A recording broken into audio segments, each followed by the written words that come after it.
Attention, une soi-disant bonne affaire peut vous conduire directement en prison. Une montre ou alors un sac, un parfum. Si vous achetez de la contrefaçon, savez-vous vraiment ce que vous risquez? Découvrez ce soir, grâce à une enquête exceptionnelle, comment les autorités luttent contre ce fléau. Reportage. Chaque été, des milliers de touristes se font piéger sur leur lieu de vacances. Vous avez certainement croisé ces vendeurs à la sauvette. Ils proposent de la maroquinerie et des montres de luxe, de vulgaires contrefaçons à des prix défiant toute concurrence. Les goulous, on les appelle. Les comment? Les goulous. C'est quoi? C'est comme ça, on les appelle comme ça, les goulous, parce qu'ils viennent goulou. Ils viennent nous montrer donc des sacs Vuitton, des sacs Dior. Je vais vous dire, ça dure le temps du mois d'août. Et après, ça y est, c'est terminé. Vendredi matin, gare de Nice. Bonjour monsieur, campagne nationale anti-contrefaçon. Plutôt que de se prélasser sur la plage, Christine Lay, une ancienne magistrate, aujourd'hui directrice générale de l'Union des fabricants, mène une campagne de sensibilisation. Bonjour messieurs, campagne nationale anti-contrefaçon. Merci. Pourquoi vous distribuez vos tracts devant la gare? Eh bien parce que on est vendredi et que dans toutes les gares de la Côte d'Azur passent des trains qui vont vers Vintimille et que Vintimille est encore un lieu emblématique d'acquisition de produits contrefaits. Donc on essaye de prévenir les consommateurs et des dangers même pénaux, puisque lorsqu'ils vont refranchir la frontière et revenir en France, ils ont vocation à être accueillis par des douaniers, des policiers ou des gendarmes qui les verbaliseront s'ils ont acquis des produits contrefaits. Tous les vendredis, en train ou en voiture, plus de 20 000 touristes traversent la frontière italienne pour faire leurs emplettes dans la Mecque du faux. Vintimille, situé à 30 km de Nice. Sur ce marché où les produits illégaux sont vendus en toute impunité, les journalistes ne sont pas les bienvenus. Christine, ici c'est le début du marché. Pourquoi est-ce qu'il faut venir en caméra cachée? Parce que sinon on a tout de suite des ennuis très forts, on est pris à partie, on prend des menaces de mort, on se fait insulter. On se fait insulter tant par les vendeurs à la sauvette que par les vendeurs sur stand qui vendent de la contrefaçon. En effet, dans ce commerce parallèle qui représente plusieurs millions d'euros, il n'est pas bon de dévoiler les pratiques douteuses de ces marchands d'un temple un peu particulier. Il fait combien normalement? Il fait combien en boutique celui-là? Presque 700 euros. 700 euros? 500 et vous le vendez? 85. Faux gilet, faux sac à main, faux t-shirt, faux parfum, tout est bon pour appâter le chaland. Au lieu d'acheter un parfum à 65 €, 80 € la pièce en magasin, tiens, je te fais le cadeau, on vous réclame 20 € pour la totalité, vous allez pour plus de 3000 francs d'achat de parfumerie. Mais attention, danger, car le risque pénal est grand. Une plongée dans un univers où tout est faux, sauf votre argent. À suivre dans un instant sur TF1.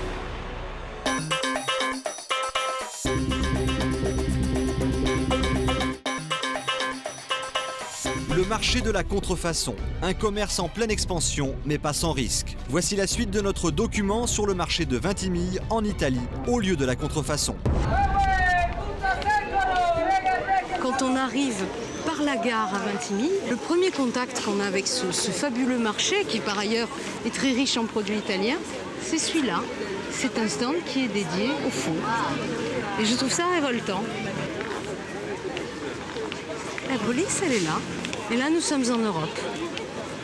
Tu vois que celui qui tient le stand, c'est un Chinois, un Asiatique en tout cas. Monsieur, ça vaut combien celui-là? 5. Combien? 5. 5. Tous à 5. Tous à 5. Ça vaut combien dans le commerce hein? Ça vaut 100 fois plus facile. Normalement, ça c'est en cuir quoi. Allez, on y va? Et là c'est en quoi? Pur toc, pur plastique. Sur le marché de Vintimille, tout est hiérarchisé. Les Asiatiques tiennent le haut du pavé. Ils payent une patente à la mairie et du coup écoulent librement la marchandise contrefaite fabriquée en Chine. Une autre catégorie de marchands est originaire d'Afrique, le plus souvent clandestin. Ces vendeurs à la sauvette étalent sur le sol des produits de très mauvaise qualité. Puis on a quelques stands plus confidentiels de produits déjà haut de gamme. Et là, on va arriver vers des choses qui sont des produits haut de gamme et qui sont en général tenus par les Italiens. Ce commerçant italien pousse le vice jusqu'à accrocher une pancarte où l'on peut lire « Pas de contrefaçon ». Sur son stand, en apparence, tout est normal. Il accepte même les cartes de crédit. C'est pas de la contrefaçon, ça? Non, c'est original italien. Vous avez la facture, il vous donne la facture. Il donne la facture. Ok, si j'ai un problème avec la fermeture du sac et tout, je vais dans un magasin Valentino, ils me prennent le sac, ils me le déchirent pas. C'est un vrai? C'est évidemment de la contrefaçon, parce que Valentino ne diffuse pas sur les marchés. Valentino, quand il vend un article, vend avec une facture en tête de Valentino. Et assure un service après-vente. Et vous avez vu que là-dessus, il est resté taisant. Vêtements, maroquinerie, montres, même les parfums sont des faux. Pour 6 € le flacon, presque toutes les marques sont disponibles. Monsieur, je peux sentir Jean-Paul Gaultier? C'est pour femmes, hein? Pour femme, oui. C'est pour l'offrir. Ça ressemble un peu au truc. Ça rappelle, c'est toujours...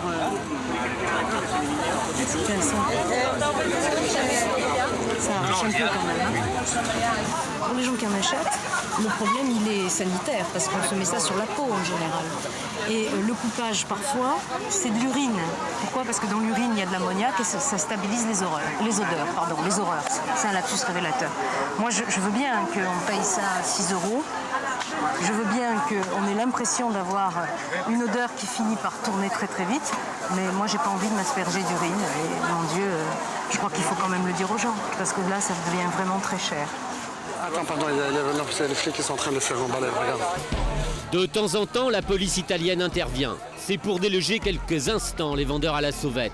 Pourquoi eux seulement? Simplement parce qu'ils ne payent pas à la mairie le droit de vendre des produits contrefaits. Pour les autres, les autorités ferment les yeux, comme sur ce stand entièrement dédié aux faux produits Christian Dior. On y trouve toute la collection du grand couturier français.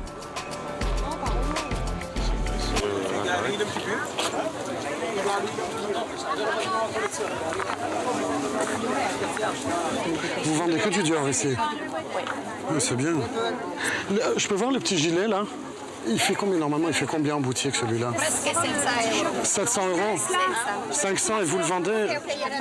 85.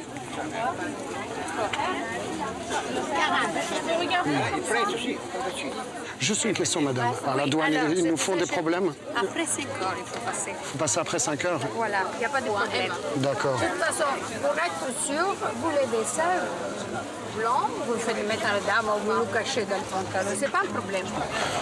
En regagnant la voiture, nous croisons des touristes français satisfaits de leur excursion. On vient d'arriver, il y a des bonnes affaires à faire? Ouais. Ah ouais, Ils ont fait plein de reportages à la télé, ils disent que c'est dangereux à la douane et tout ça. Comment... C'est-à-dire, pardon? C'est qui vous fait? Ah, putain. Vous faites choper, ça vous fait pas choper. Je sais pas si on va prendre le risque, j'ai peur. Hein?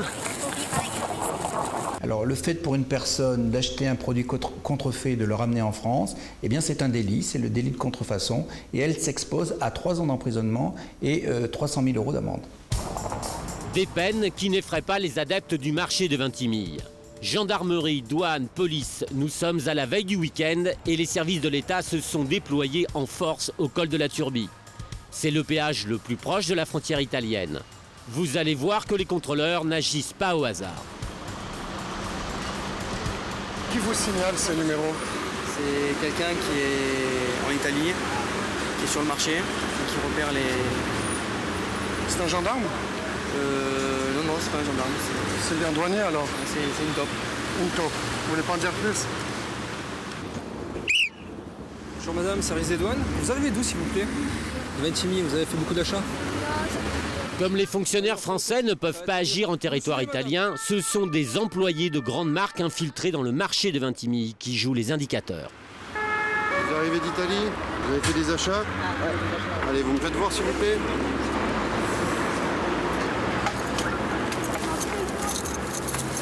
Bon, vous êtes conscient que c'est des contrefaçons? C'est pas spécialement conscient, non, mais je me suis dit, ouais, pour des cadeaux, je dis... Alors attends, on va les coter. Là, il y en a 3, 2, 5. C'est des contrefaçons? Celle-là, oui. Comment vous le savez? Dior. Parce qu'on a eu les mêmes toute l'après-midi. De toute façon, on a le représentant qu'on va appeler et qui va nous dire. Le représentant de chez Dior. Pour faciliter les procédures, des représentants de grandes marques attestent qu'il s'agit bien de contrefaçon. Ces produits sont revêtus en fait de notre logo Dior, qui est une marque enregistrée à l'Institut national de la propriété industrielle. Et ces produits ne sont pas des produits authentiques de notre société. Donc ce sont par conséquent des contrefaçons de marque. Donc ce sont des produits illicites. Ils risquent quoi? À partir du moment où c'est qu'ils acceptent la destruction immédiate des produits, on prend une audition et ils ne seront pas poursuivis. Attendez, on peut même pas garder en ça, on a mis tout notre argent dedans. Je suis désolé. Cette mesure de clémence est exceptionnelle. On privilégie la prévention à la répression. Les douaniers vont donc détruire l'ensemble des marchandises saisies. Lâche-le parce que je voudrais pas qu'on se blesse. Ah bon? Non, il va partir de l'eau. Il y a le t-shirt aussi, hein. Faut regarder. Ah non, c'est le t-shirt, je l'ai acheté. Non. Je vois la marque Dior. Oui, mais on l'a pas acheté là-bas. Ça change rien. Je l'ai acheté. Le temps écoulé ne fait pas disparaître pour autant l'infraction. Pourquoi vous vous changez? Ah, il faut mon t-shirt, je vais te donner mon t-shirt. Venez avec moi, s'il vous plaît. Personne n'échappe au regard des douaniers. Au péage, ils contrôlent le propriétaire d'une grosse berline décapotable qui s'est laissé tenter par une fausse montre de luxe.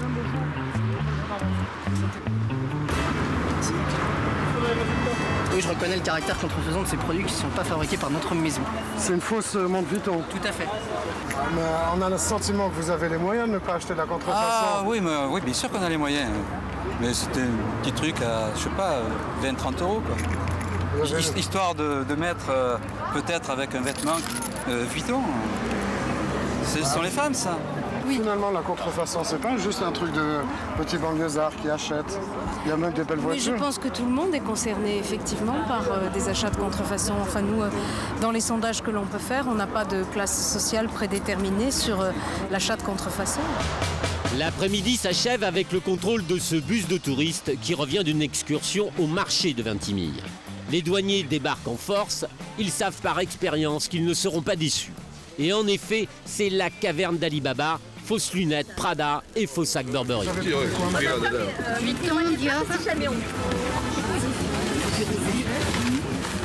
Chanel, Dior, Vuitton, toutes les grandes marques, elles baissaient leur prix. Nous, on irait dans leur boutique. Je suis désolée, on n'a pas les moyens de se payer un sac à 6 000 euros, à 4 000 euros. On est des pauvres ouvriers, on gagne 1 000 euros par mois. On ne peut pas aller chez Monsieur Christian Dior comme me faire la Paris Hilton et se la jouer princesse. Je suis désolée. Voilà. Bravo. Descendez, madame. Nul n'est censé ignorer la loi. C'est encore plus vrai pour cette dame qui exerce dans un tribunal chargé de la faire appliquer. Allez-y, dites. Mais n'aie pas peur. Mais écoute, maman, tu sais bien qu'elle travaille en plus avec eux. N'aie pas peur. Pour le chauffeur du bus, cela ressemble à du déjà-vu. C'est notre boulot, hein. C'est notre boulot, bien sûr. Voilà. C'est notre boulot de conseiller aux clients de faire attention. Vous l'avez fait? J'arrête pas de le faire. Tous les vendredis, tous les samedis. Et ils le font quand même? Ils le font quand même. Pourquoi? Ils sont responsables, ils sont majeurs. Hein. Et vous avez demandé aux vendeurs si vous aviez le droit de les acheter? Qu'est-ce qu'ils vous a dit? Oui, il me dit c'est made in Italy, c'est pas des contrefaçons.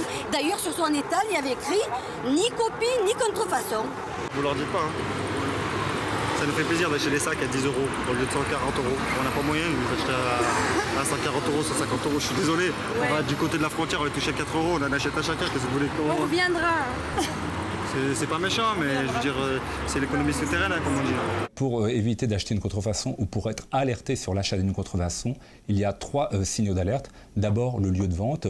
Quand vous trouvez un produit de luxe sur un marché ou dans une boutique genre une solderie, eh bien vous avez de grandes chances qu'il s'agisse d'une contrefaçon. Le deuxième point à vérifier quand on est en face d'un produit de luxe, eh bien c'est le prix. C'est évident que si vous trouvez un produit qui est vendu que quelques dizaines d'euros alors que le produit en réalité coûte plusieurs centaines d'euros, méfiance, il y a de fortes chances qu'il s'agisse d'un faux. Enfin, le troisième point, eh bien, ce sont les qualités intrinsèques du produit. Il faut vérifier le tissu pour un chemisier ou pour une chemise, les finitions pour un sac par exemple. À ne pas négliger non plus l'étiquetage qui quelquefois a été grossièrement copié. Tous ces éléments doivent permettre de détecter les contrefaçons. Bilan du contrôle, 400 voitures passées au peigne fin et plus de 350 articles de luxe imités, saisis et détruits.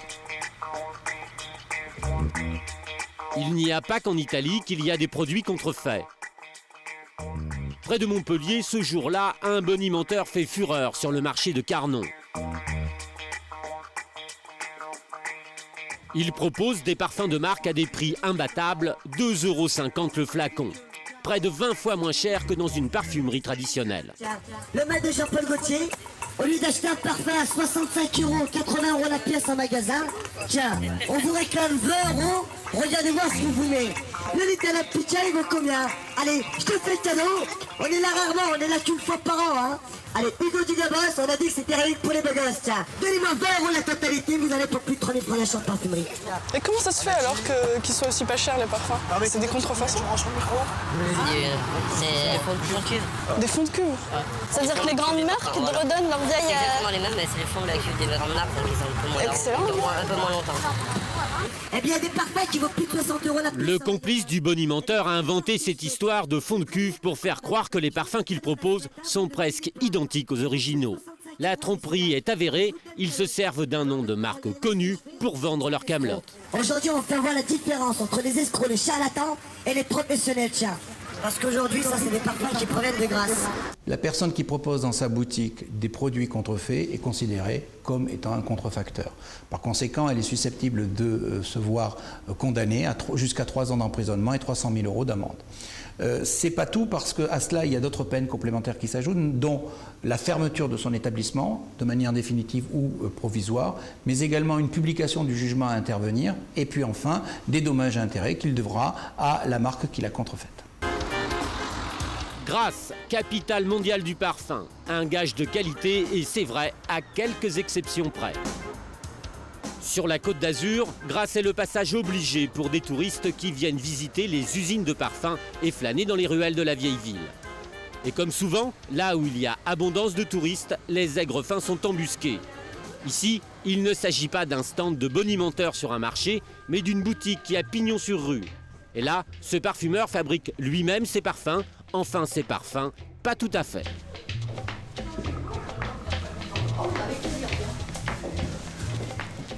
Et donc on vient à Grasse pour les parfums. Tout ce que vous vendez, vous le faites? Exactement, on fait des parfums à la mode, une formule n'étant pas brevetable. Vous avez Aquadigio, Cherokee. Bon, le Kenzo, ça c'est le XS. On a mis dedans parce que c'est très italien aussi. Bon, au sauvage, parce que sauvage c'est vraiment un classique indémodable. Les copies, c'est par dizaines que la vendeuse en propose. On a Egoïste, bien sûr. On a Eternity. Une autre Fahrenheit qui est assez épicée aussi. Ouais, ça vaut combien ça? C'est toutes des 100 ml qui font 30 €. Vous ne pouvez pas utiliser le nom d'une marque à des fins commerciales sans autorisation du propriétaire de la marque. Donc ça, c'est votre labo. Et ce n'est pas fini, vous n'avez encore rien vu. La commerçante entraîne le client dans son arrière-boutique où elle compose à sa demande et sous ses yeux l'eau sauvage de Christian Dior. D'estragon. Je la sens pas la coriandre. Voilà, ça c'est la base pure. Voilà, ça. Et vous allez nous le composer? Voilà, il est composé, on a posé la formule. Il faut expliquer un peu comment ça. Je vais mettre un petit peu sur la main. Donc ça c'est l'essence d'eau sauvage. Toutes les matières premières mélangées. Hein. C'est l'essence en fait. Ah, l'essence, ouais. C'est ce qu'on appelle la composition. Hein. Donc ça c'est l'extrait de l'extrait. Voilà, c'est l'essence pure. Toutes les essences pures mélangées. Hein. Voilà, on a mis 100 grammes, je vais faire 1 litre. Ça c'est l'alcool pur donc. C'est l'alcool de betterave. L'alcool à 96 degrés. Hein, qui est infecté avec un produit qui s'appelle du phthalate pour pas qu'on puisse le boire. Donc là il y a maintenant 1 litre voilà, de parfum. Non, il n'y a pas encore 1 litre. Maintenant on a un petit peu d'eau. Le litre il est là. Voyez.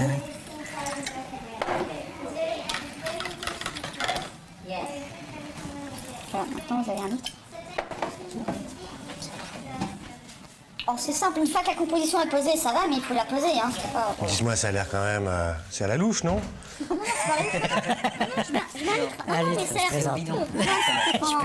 Déroutant, le parfum symbole même du raffinement et de la précision se compose ici au bidon de 5 litres et à la spatule comme une quelconque mixture. Dernière étape, la mise en bouteille. C'est génial votre truc, madame. 50 ml de sauvage, fabriqué... Sur mesure. On y pense, ouais. Note au sauvage. C'est génial. Une note au sauvage, une précaution de langage autodérisoire. Chanel numéro 5 ou quelque chose comme ça, on en prend 2. Vous avez? Sur les marchés d'été, il n'y a pas que les articles contrefaits qui font fureur. Les lunettes vendues à prix cassé sont très prisées des estivants. Leur qualité laisse aussi à désirer.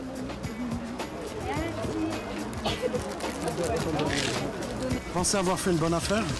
Ah oui, Pourquoi? parce qu'on ne les a pas payés tellement cher. Le prix nous convient. Dans un hangar de la région parisienne, après plusieurs mois d'enquête, les services des douanes viennent de mettre la main sur un stock important de lunettes de soleil qui ne semble pas répondre aux normes européennes de sécurité. Bon, à tout l'effectif, on saisit tout.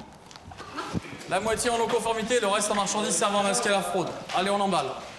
La prise est exceptionnelle. Les douaniers mettent sous scellé une centaine de cartons remplis de lunettes. On estime pour l'instant avoir entre 900 000 et 1 million de lunettes, mais on ne les a pas comptées. D'où elles viennent ces lunettes? De Chine. Ça vient directement de Chine. Et où est-ce qu'elles vont aller? Elles vont aller sur nos marchés, sur nos plages. Ce qu'on va trouver comme marchandises ici, c'est ça.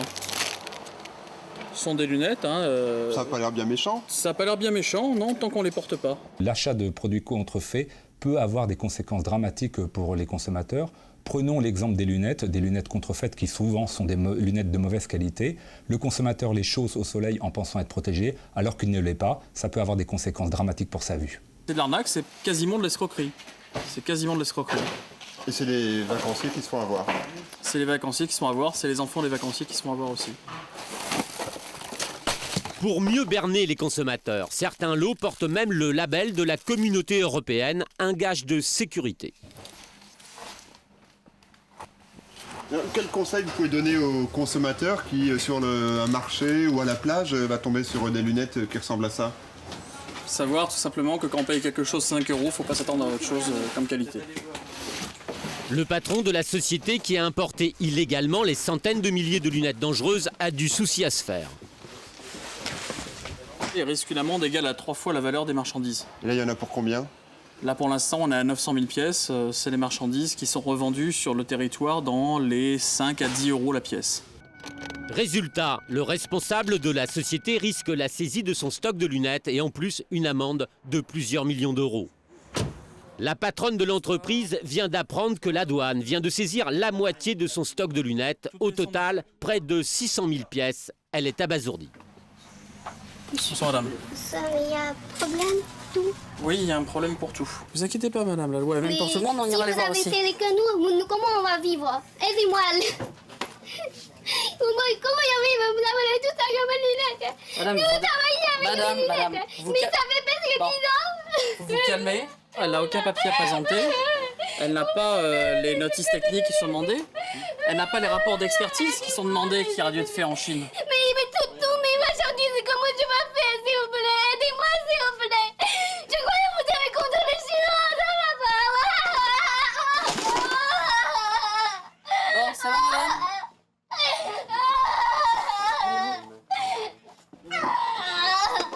Les douaniers qui ont l'habitude de ce type de scène ne se laissent pas démonter. Et vous allez vous calmer, s'il vous plaît. Elle ne se soucie pas particulièrement de la qualité des marchandises qu'elle a vendues, ni des dégâts qu'elle peut causer.